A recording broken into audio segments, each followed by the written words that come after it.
के बीच में प्रधानमंत्री के 8 वर्षों की जो उपलब्धि है और रमा देवी को आप लोगों ने जो जीतते हुए देखे हैं, जिताते हुए हम लोग को बढ़ाए हैं। उन्होंने भी जो काम किया है वो आप लोगों के सामने है। और ऐसे प्रधानमंत्री मिले हैं जो हम लोग को काम करने में जो आनंद मिला, जिस गरीब का, जो पीड़ित को, दलित को, पिछड़े को जो आवश्यकता थी, जिसके लिए लोग वोट लेता था और वोट लेने के बाद आलतू फालतू बात बोलकर अपना समय काट लेता था। बहुतों का सरकार देखी, उस सरकार में मैं भी थी। वो सरकार बोलती थी कि अरे हमारे समय में तरवा में ईंटा जो सोलिंग होता था ना, वो सट गया। हमको लगता था क्या बोलते हैं भाई, ये हमारे जो लालू जी जिनका नाम है, आज वो नहीं देख रहे हैं आँख से कि क्या ढलैया हो रहा है और क्या रोड का विकास हो रहा है और क्या घर बन रहा है और क्या गरीबों का शौचालय, बत्ती बॉल भी देने के लिए लोग नहीं था। जो प्रधानमंत्री ने वो सब करके दिखाया। ये सब तो मैंने आप लोग बोलचाल के भाषा में कहते हैं, वो बिजलियाँ जब आवल तो जा रही। और हमारे जितने हमारे कार्यकर्तागण हैं, लोकल और वोकल, अगर इन लोग नहीं प्रचार करता कि रमा देवी ये काम कर सकती है, रमा देवी ये काम कर सकती है, तो लोग वोट नहीं देता। क्या कि जिस समय काम होता है उसी समय याद रखता है, फिर भूल जाता है। लेकिन जो लोकल आदमी चर्चा करते रहता है कि अरे ये सरकार तो गजब, ये प्रधानमंत्री तो गजब काम कर रहे हैं, ये तो गरीबों के नीचे तक देख रहे हैं कि अरे शौचालय नहीं है, सांप काट रहा है, उसका साथ बलात्कार हो रहा है। ये स्थिति को सामना करने के लिए सोच प्रधानमंत्री को आया। और आगे हम बताते हैं कि हमारे पिछड़े दलितों, आदिवासियों, महिलाओं को सबका कल्याण हुआ और 8 वर्षों में कठिन से कठिन चुनौती को सामना करते हुए लोग कहता था ये काम कैसे होगा। जैसे जम्मू कश्मीर का 370 जो लोग सोचता था कि ये कैसे होगा, लेकिन नरेंद्र मोदी जी हमारे ऐसे प्रधानमंत्री कि उसको भी पास कर दिए। आज जो भी संघर्ष लोग वहाँ कर रहा है, लेकिन एक इतिहास बन रहा है और लोगों को जीने का, जो स्वच्छंद होकर रहने का जो स्थापित किए, वो कई 100 वर्षों से नहीं हुआ। कि आज़ादी के 70 वर्ष में अमृत महोत्सव में जो कार्य हो रहा है आप लोग सब कोई देख रहे हैं। हम दूसरी बात कहते हैं कि हम आत्मनिर्भर भारत की यात्रा, विश्व गुरु के पद पर भारत को प्रतिष्ठित करने के लिए आज जो मार्ग बन रहा है, वो सबके दिल में एक गर्व हो रहा है, एहसास होता है कि ऐसा कब का हो जाता जो मौनी बाबा बैठ के गद्दी चलाते रहे। हम लोग गए थे 9 से 14 में, बोल ही नहीं पाते थे। हम लोग जो हल्ला करते थे कि आपके मंत्री ये किया, ये चोरी किया, ये घोटाला किया, उसको हटाइए, बर्खास्त कीजिए, तो चुप बैठे रहते थे मौनी बाबा। आज हमारे सरकार में आज तक एक भी घोटाला नहीं हुआ, एक भी गलत काम नहीं हुआ। आज के दिन में सारे लोग देख रहे हैं और सरकार में ऐसे ऐसे मंत्री हैं जो नितिन गडकरी जी का तुलना अगर कीजिएगा तो रोड कड़ी कहता है कि रोड गढ़ने का काम कर रहे हैं और दूसरा नंबर सरकार का यह स्थान लाए है सड़क बनाने में। आज बात कागज पर फट जाता था, काम सड़क पर नहीं होता था। आज जो बनता है वो काम शुरू भी होता है। जो हम अभी 0 से 140 किलोमीटर जो NH बना रहे हैं, आज जो हम देखे हैं कि लोहा का जो पुल था, आज इतना बड़ा बड़ा पुल बन गया, तैयार हो गया और चल रहा था बड़ा बड़ा मशीन। तो हम उससे पूछे हैं, उसका भी सर्वे करके आ रहे हैं। फिर ये जो आपका नदी जो बागमती है, उसमें जो घेराबंदी हुआ है, पूरा बोरा से जाल में बांध कर डाला गया है, उसमें क्या कहा जाता है जी? हाँ, एंडी हो जाता है। वो काम अभी हम देख कर आ रहे हैं, उसी में थोड़ा देर हो गया। वो सब देखते हुए हम आपके पास पहुँचे हैं। तो आज़ादी के 70 साल में देश में 6,37,000 प्राइमरी स्कूल बने, जबकि नरेंद्र मोदी जी के केवल 8 वर्षों में 6,53,000 प्राइमरी स्कूल बना। अब ये सब चीज़ को स्कूल में पढ़ाई क्या होती है, ये हमारे पंचायत के मुखिया, सरपंच, प्रमुख बताएंगे। क्या कि सांसद तो बनवाने के काम करेगी, देख रेख पढ़ाई का काम यहाँ के जो वोट लिए हैं उसको ध्यान देना चाहिए कि प्राइवेट स्कूल में अच्छी पढ़ाई होती है। नहीं कि 8 वर्ष में 15 नए एम्स का निर्माण हुआ है, जबकि आज़ादी से पहले 14 में देश में 7 ही एम्स थे। और 7 एम्स जो होता है वो 6 एम्स हमारे पूर्व प्रधानमंत्री अटल बिहारी वाजपेयी जी थे, 6 वो बनाए थे। आज 15 एम्स बन गया है। अब सोचिए कि 8 साल की उपलब्धि कितना भारी है। और आप देखिएगा कि डॉक्टरों की संख्या पिछले 8 साल में 12 लाख से ज़्यादा बढ़ी है, जो 8 साल में 170 नए मेडिकल कॉलेज बने, 170। अभी उपलब्धि है। हमारे लोकल जो लोग हैं वो गांव में इस चीज़ को चर्चा करेंगे कि वोट लेने का मतलब यही है कि हम काम करें, हम देश को आगे बढ़ाएं, हम गरीबी को दूर करें, हम लोगों को आत्मनिर्भर बनाएं। ये हमारी ताकत है, जो ताकत को सही रास्ते में इस्तेमाल करें। हम ये भी बताना चाहते हैं कि भारत का सड़क नेटवर्क दुनिया में दूसरे स्थान पर पहुंचा है, जो 8 साल में मोदी सरकार ने लगभग 3,25,000 किलोमीटर सड़क के निर्माण की मंजूरी दी है। अब सोचिए, इसका अंक लोग समझेगा। ये चीज़ देश को मिला है। और हर गांव में राजमार्ग से जोड़ने की पहल भी हुई है, सरकार ने किया है, पक्की सड़क का निर्माण किया है। और एक सबसे बड़ी बात है कि हम लोग के क्षेत्र में अयोध्या से जनकपुर तक भाया शिवहर सीतामढ़ी राम जानकी 4 लेन पथ का निर्माण मोदी सरकार में मंजूरी हो गया और संभव हुआ। और संभव काम भी संभव हमारे मोदी जी ने करने का काम किया है, ये हम दावा के साथ करते हैं। और उज्ज्वला योजना जो 9 करोड़ महिलाओं को चूल्हे दिया गया, जो धुआं से बची, रोटी बनाए। अगर रोटी नहीं बनाए तो कम से कम चाय तो भोरे भोरे बना लेती है। और क्या, अब प्रधानमंत्री आवास योजना जो कि आप सबको ही देख रहे हैं, भले ही अगर ईमानदारी से उसका दे तो घर तो बन ही जाएगा, थोड़ा सा इसमें आप लोग का पहल करना होगा। कौन कहाँ से ऐसे ऐसे करता है उसको भी ये दिखाना है, तो वो हमारा गरीब का घर पक्का वाला बन जाएगा। और थोड़ा अपना भी कमाई लगाना होगा। प्रधानमंत्री ग्राम सड़क की भी उपलब्धि है, जो सपना भी नहीं देख सकता था आदमी। आपका मधुपुर आई, क्या भाषा है, मधुरापुर कहतरवा NH की लंबाई 6.89 किलोमीटर, जिसका लागत 5 करोड़ 89 लाख। दूसरी सड़क खैरवा दर NH रोड से परदेसिया मधुबनी सड़क की लंबाई 9.5 किलोमीटर, राशि 7 करोड़ 34 लाख रुपया। और 23 तक इन लोगों को बना कर दे देना जी, ये मेरी कड़ाई रहेगी। और सलेमपुर MDR T03 रोड से दुम्मा गोट लंबाई 6.37 किलोमीटर, राशि 7 करोड़ 34 लाख रुपया। ये आपको कार्य पूर्ण हो जाएगा 23 में। और फिर MDR L12 खुरपट्टी से धुनिया टोला भया पिपराही पिपरिया लंबाई 5.52 किलोमीटर, राशि 3 करोड़ 89 लाख रुपया, जो कि सब मिलाकर कुल लंबाई 28.28 किलोमीटर, 28.28 किलोमीटर। और कुल लागत 24 करोड़ 43 लाख रुपया।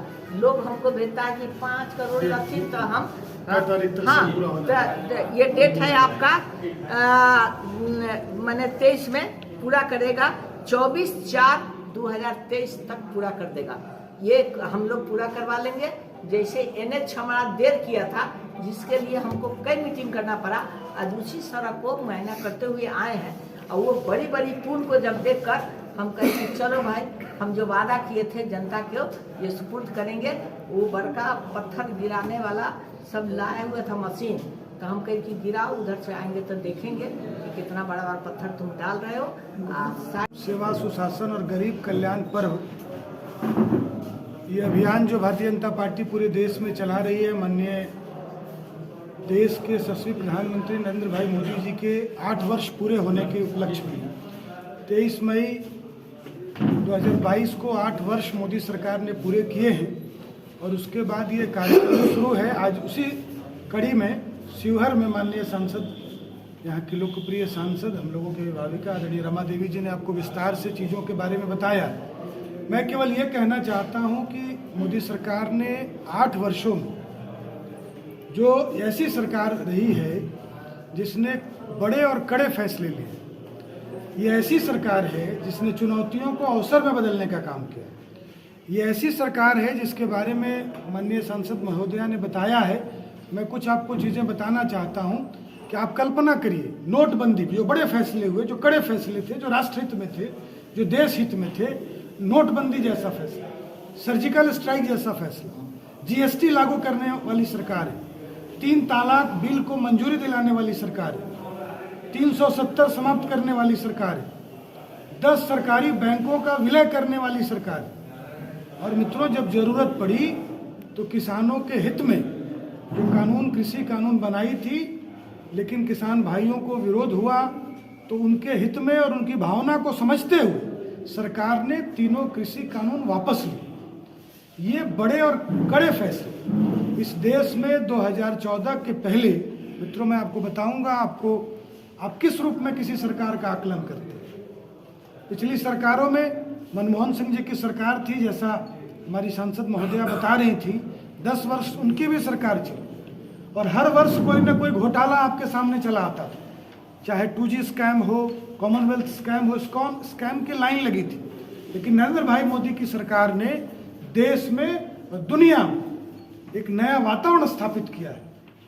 Politics for development, politics for performance, जिसकी चर्चा माननीय सांसद महोदया ने की। कितनी सड़कें हमारे यहाँ बनी, कितने पुल पुलियों का निर्माण हुआ, 25 करोड़ 26 करोड़ से ज्यादा घरों को बिजली पहुंचाई गई, 9 करोड़ से ज्यादा घरों में नल का जल पहुंचाया गया। पीएम आवास योजना है, आयुष्मान भारत जैसी योजना 50 करोड़ लोगों को से ज्यादा लोगों को उनके स्वास्थ्य की चिंता करते हुए सरकार ने उसको आयुष्मान कार्ड देने का काम किया। भारतीय जनता पार्टी के सेवा, सुशासन और गरीब कल्याण पर्व के इस पखवाड़े में, जो कि 1 तारीख से शुरू हुआ और 14 तारीख तक चलेगा, और 1 से 4 के बीच प्रेस कॉन्फ्रेंस के माध्यम से, प्रेस वार्ता के माध्यम से सभी लोगों को अपनी बात हम लोग रख रहे हैं। और आज से ये पखवाड़ा, कल ढाका जिला में मधुबन में एक प्रेस वार्ता से ये शुभारंभ हुआ था, आज हम लोग इसका शुभारंभ शिवहर में कर रहे हैं। और सबसे पहले मैं प्रेस के लोगों से भी एक कुछ आग्रह करना चाहूँगा। इस देश में तो आलोचना करना और दिग्भ्रमित करना सभी दलों का काम है, लोकतंत्र का वो एक अधिकार है। परंतु 8 वर्ष पहले जो देश था और जो 8 वर्षों में इस देश में बदला है और देश में जो काम हुआ है, जो समाज के सबसे निचले वर्ग से लेके और किसी वर्ग का हो, उसके लिए जो काम हुए हैं वो किसी से छुपा हुआ नहीं। और सबसे पहले मैं इस पर्व जो हम लोग मना रहे हैं, सेवा, सुशासन और गरीब कल्याण का, इस पखवाड़े में सबसे पहले अपनी संवेदना, अपनी श्रद्धांजलि और अभिनंदन डॉक्टर श्यामा प्रसाद मुखर्जी और दीनदयाल उपाध्याय जी को देना चाहूँगा। जो परिकल्पना, जो उद्देश्य, जो एक दृष्टिकोण उन लोगों ने दिया, उसको हमारे प्रधानमंत्री, जिनके नेतृत्व में आज भारतीय जनता पार्टी की सरकार इस देश में है, आदरणीय यशस्वी प्रधानमंत्री नरेंद्र मोदी जी अक्षरशः पालन कर रहे हैं। आप याद कीजिए, श्यामा प्रसाद मुखर्जी के बारे में आप लोग जानते होंगे। एक समय में बड़े ही रहस्यमय परिस्थिति में उनकी मृत्यु हुई और उन्होंने कहा था, एक निशान, एक विधान और एक स्थान। 3 से 303 पर। तो जो उन्होंने कहा था उसको अक्षरशः 370 भारतीय जनता पार्टी की सरकार जो है, उसमें नरेंद्र मोदी जी ने उस कार्य को संपन्न करके उनके द्वारा चिन्हित उद्देश्य को पूर्ण किया। उसके बाद हमारे श्यामा प्रसाद दीनदयाल उपाध्याय जी ने एकात्म मानववाद की एक परिकल्पना की, एक दिशा दिया, एक उद्देश्य दिया, एक ध्येय दिया कि सबसे पहले जो सबसे नीचे तबके के लोग हैं, जो गरीब हैं, उनके पास रोटी, कपड़ा, मकान और उनके हाथ में रोजगार हो। तो आप आज देख रहे होंगे कि किस प्रकार से इस मामले को उन्होंने किया है। बड़े विस्तार से हमारे सांसद ने आपको बताया है कि किस प्रकार से प्रधानमंत्री आवास योजना, उसके बाद उज्ज्वला योजना, अन्य भी जो बहुत सारी योजनाएं हैं, सांसद महोदया ने बताया। रणधीर जी जो हमारे बगल के मधुबन के विधायक हैं, उन्होंने भी बड़े विस्तार से बताया है। तो आप देखिए, जो काम करने का तरीका है, जो काम करने का उद्देश्य है, वो सर्वजन सुखाय सर्वजन हिताय का है और उसमें अक्षरशः पालन किया गया है। जो पूरे जो इसमें कोरोना काल आया, पूरे दुनिया ठहर गई, हमारे यहाँ भी हर तरह का ठहराव आया, जनजीवन ठहराव में आया और आर्थिक व्यवस्था भी ठहराव में आया। पर फिर भी जिस मजबूती के साथ हमारे यशस्वी प्रधानमंत्री नरेंद्र मोदी जी ने स्थिति का मुकाबला किया, गरीबों का ख्याल रखा। और गरीबों का ख्याल रखने के बाद इसलिए कह रहा हूँ कि जब प्लेग फैला था तो उस समय भी बहुत लोग मरे थे, और उसमें ज़्यादा लोग क्यों मर गए थे? क्योंकि उनके पास खाने के लिए अन्न नहीं था। लेकिन इस बार इसको उन्होंने सुनिश्चित किया कि हर परिवार, हर घर, हर व्यक्ति को खाने और भूख से कोई नहीं मरे। और मैं समझता हूँ इस बात से आप सभी लोग सहमत होंगे कि इस देश में पूरे कोरोना काल से लेकर अभी तक अगर हमारी आर्थिक स्थिति संपूर्ण रूप से मजबूत नहीं हुई है, लेकिन धीरे धीरे रास्ते पर जा रही है और हर हाथ को रोजगार मिल रहा है, कोई भी परिवार भूख से नहीं मरा है। सबसे खुशी की बात है कि माननीय सांसद, माननीय पूर्व विधायक और माननीय पूर्व मंत्री के प्रयास से हमारे जिला में 12 तारीख को एक आम सभा हम लोग करने जा रहे हैं, जो अनुमानित जनसंख्या हम लोग 5000 रखे हुए हैं खुले फील्ड में, जिसमें संभवतः अभी प्रोग्राम उनसे हम लोग मांगे और सब तो मिल ही गया है। माननीय भारत सरकार के मंत्री गिरिराज सिंह जी, भारत सरकार के मंत्री माननीय नित्यानंद राय जी, बिहार सरकार के स्वास्थ्य मंत्री मंगल पांडे जी का सभा होने वाला है शिवहर में। डेट फिक्स है। बस इतना ही छोटी बड़ी खबरों के लिए आप एमएच न्यूज चैनल को सब्सक्राइब करें, लाइक करें, शेयर करें।